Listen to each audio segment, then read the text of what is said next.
Assalamualaikum warahmatullahi wabarakatuh. Baik, perkenalkan nama saya Fathul Fauzi, NIM A04205003 dari Prodi Teknologi Hasil Pertanian. Jadi pada sekarang ini saya akan menjelaskan tentang aplikasi analisis evaluasi sensori pada spesifikasi dan pengawasan mutu atau quality control. Ini memenuhi tugas dari mata kuliah analisis evaluasi sensori. Baiklah, langsung saja kita mulai.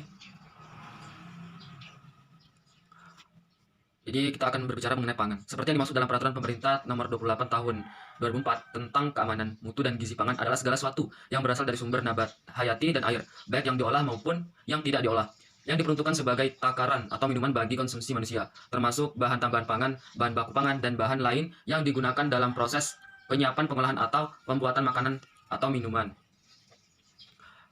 Saat ini konsumen mempunyai pengetahuan yang lebih baik tentang pangan sehingga mereka semakin mampu melihat, membedakan, dan menuntut ketersediaan. Sektor perdagangan pangan pun meningkat tajam. Peningkatan sektor perdagangan pangan baik secara kualitas maupun kuantitas telah menjadi inspirasi bagi perkembangan pengujian sensori secara formal.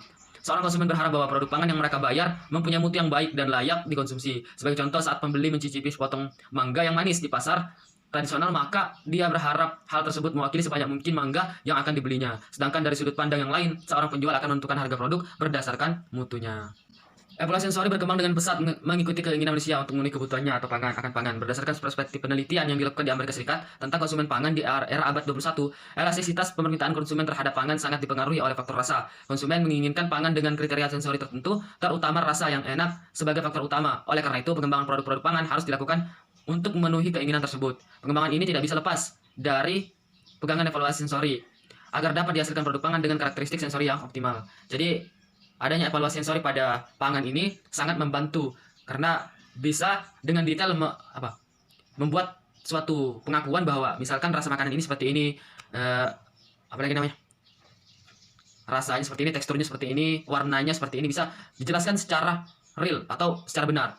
Perkembangan evaluasi sensori telah menyebabkan peningkatan jumlah konsultan ahli dan pencicip tester profesional sebagai salah satu tulang punggung pada industri pangan. Sejak awal tahun 1900-an, dalam kenyataannya pengujian ini seringkali bersifat subjektif karena jumlah penguji terlalu sedikit sehingga peluang interpretasi berdasarkan persangka lebih besar. Namun dengan pembakuan metodologi, hasil evaluasi sensori dapat dipertanggungjawabkan secara ilmiah. Hal ini dimulai dengan Pang Hembom pada tahun 1994 yang mencatat perkembangan evaluasi sensori berdasarkan pada penerimaan pangan oleh tentara Amerika Serikat selama Perang Dunia tahun 1946 sampai 1947. Demikian juga perkembangan uji segitiga di Skandinavia yang menjadi perhatiannya. Selanjutnya pada tahun 1948 di Amerika Serikat diterbitkan buku pedoman pelaksanaan evaluasi sensori sebagai bagian kegiatan ilmiah diterbitkan oleh Departemen Ilmu Pangan pada University of California di Davis. Spesifikasi dan pengawasan mutu. Evaluasi sensori pangan dapat digunakan untuk berbagai macam kegiatan pengawasan mutu ataupun untuk tujuan riset, khususnya di bidang pangan. Kegunaan evaluasi sensori baik dalam pengawasan mutu maupun untuk tujuan riset dapat diperinci menjadi berbagai kegiatan sesuai dengan tujuan yang akan dicapai dengan diadakannya kegiatan tersebut. Dalam aplikasinya, hasil dari evaluasi sensori sangat tergantung pada kemampuan penguji atau penulis untuk mendeteksi dan mengenali adanya perbedaan atau memberikan responnya terhadap kesukaan dari suatu atribut mutu. Penentuan spesifikasi produk dalam industri dan pemasaran produk pangan sangat penting dalam praktik perdagangan. Dalam hal ini, mutu merupakan kumpulan dari berbagai sifat, features, dan karakteristik suatu barang atau jasa dalam kaitannya untuk memenuhi kepuasan atau kebutuhan penggunanya. Apabila diaplikasikan pada produk pangan, definisi ini terlihat dari dua elemen sensori, yaitu pertama, atribut sensori yang diinginkan dalam suatu sifat atau karakteristik produk, dan kedua, persepsi subjektif oleh konsumen atas suatu produk atau kepuasan atau kebutuhan. Spesifikasi mutu sensori suatu produk adalah kegiatan yang mengidentifikasi secara jelas karakteristik sensori yang penting dalam suatu produk dan dapat diwujudkan atas dasar kesepakatan antara pembeli dan penjual atau produsen. Spesifikasi suatu produk terdiri dari berbagai karakteristik yang tidak hanya berkaitan dengan faktor sensori tetapi juga lain, seperti pelabelan, standar gizi, dan sebagainya.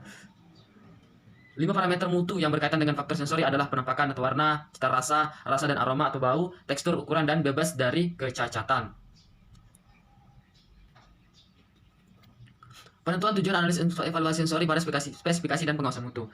Penentuan tujuan aplikasi evaluasi sensori sangat penting untuk mengarahkan pelaksanaan evaluasi sensori yang benar. Pada industri pangan, tujuan tersebut dilakukan oleh pemimpin perusahaan. Dalam hal ini dapat diperankan oleh manajer penjaminan mutu pangan, Quality Assurance atau QA, manager atau manajer penelitian dan pengembangan, Research and Development, R&D, manage.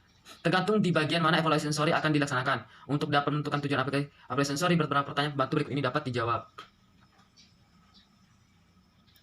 Penentuan metode pengujian pada spesifikasi dan penguasaan mutu. Hal yang penting didasari bahwa suatu metode saja tidak dapat menjawab semua pertanyaan yang mungkin timbul, sehingga analisis harus merancang dengan seksama semua kemungkinan timbulnya pertanyaan-pertanyaan yang harus dijawab. Dari suatu kegiatan evaluasi sensori dalam hal ini, analisis sensori dapat mencatat semua kemungkinan-kemungkinan pernyataan yang harus dijawab tersebut, sehingga tidak ada metode yang tertinggal, yang berakibat masih ada pertanyaan yang tidak dapat dijawab setelah pengujian sensor dilaksanakan.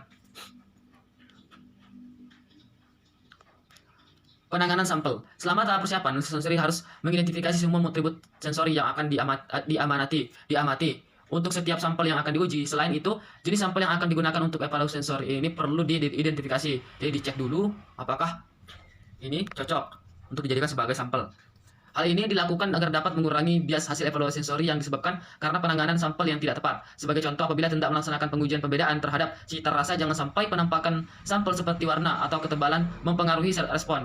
Perbedaan terhadap cita rasa yang diujikan. Sebagai contoh, apabila dilakukan pengujian pembedaan atribut rasa asin dari telur asin menggunakan metode segitiga triangle test, maka atribut lain harus diseragamkan.